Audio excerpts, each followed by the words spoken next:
A new tenant moved into the apartment across from me. A couple of days later, there was a knock at the door. I opened the door, and there stood the most stunningly beautiful woman I'd ever seen. And as far as I knew, all she was wearing was a mid-thigh-length satin nightgown, which was tied at the waist and just barely covered her massive breasts. She smiled and asked if she could borrow some sugar.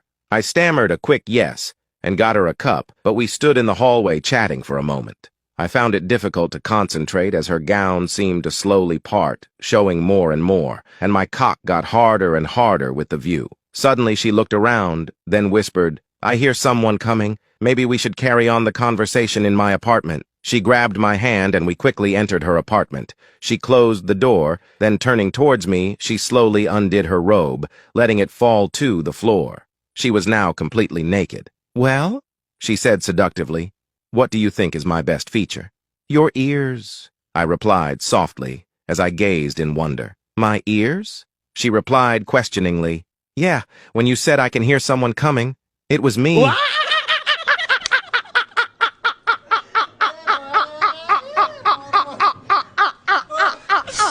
A boy from the countryside attended a prestigious university in the city. With his degree, he earned prizes in mathematics and metaphysics. The lad's father came to the college to see his son graduate. Well, Dr. Thompson asked the old farmer to a professor, "What exactly are these mathematics for which my son has won a prize?" "Mathematics involves the calculation and understanding of figures," replied the professor. "Oh, I see," said the old man. "He must have gotten that from me. I was always pretty good at counting." Then he asked, "And what, Dr. Thompson, might these metaphysics be?" Professor Thompson tried to explain that metaphysics deals with expressing the indefinite and dealing with abstract principles like existence, reality, and cause. "Oh, I see," said the old man. "He'll have to get that fra his mother. She was a blatherin' bitch."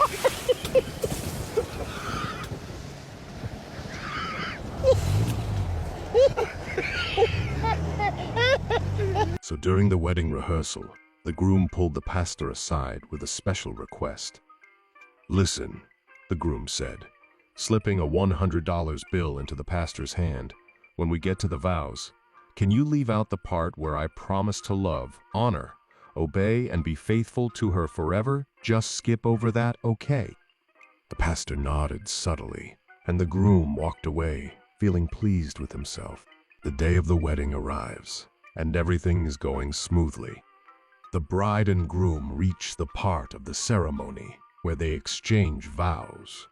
When it's time for the groom's vows, the pastor looks him straight in the eye and says, "Will you promise to prostrate yourself before her, obey her every command and wish, serve her breakfast in bed every morning of your life, and swear eternally before God and your beautiful wife that you will never even look at another woman, as long as you both shall live?" The groom is stunned. He gulps, looks around nervously, and mutters in a tiny voice, "I do." After the ceremony, the groom leans in and whispers angrily to the pastor, "I thought we had a deal." The pastor slips the $100 bill back into the groom's hand and whispers, "She made me a much better offer."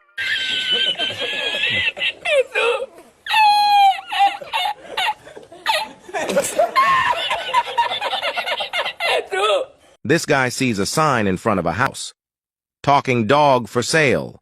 He rings the bell and the owner tells him the dog is in the backyard. The guy goes into the backyard and sees a black mutt just sitting there.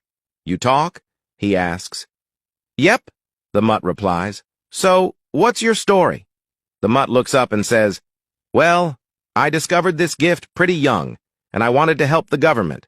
So I told the CIA about my gift, and in no time they had me jetting from country to country, sitting in rooms with spies and world leaders, because no one figured a dog would be eavesdropping."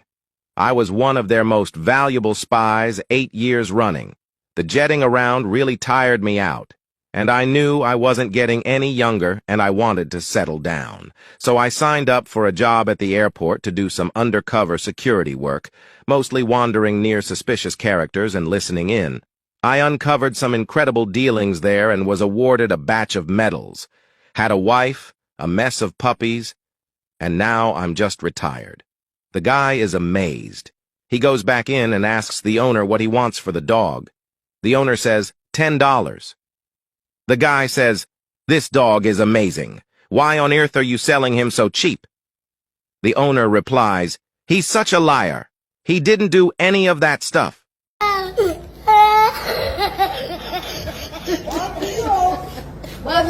Hung Chow calls in to work and says, "Hey, boss, I not come work today. I really sick. I got headache, stomach ache, and my legs hurt. I not come work." The boss says, "You know, Hung Chow, I really need you today. When I feel like this, I go to my wife and tell her give me makes everything better and I can go to work. You try." 2 hours later, Hung Chow calls again. "Boss, I do what you say and I feel great. I be at work soon.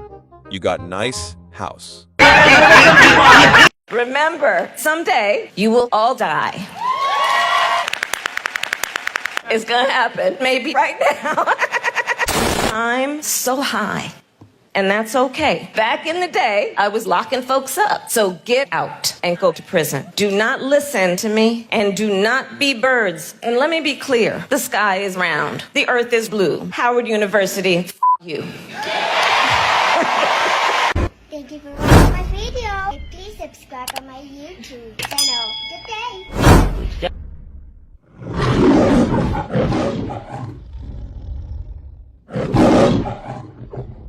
Oh my god.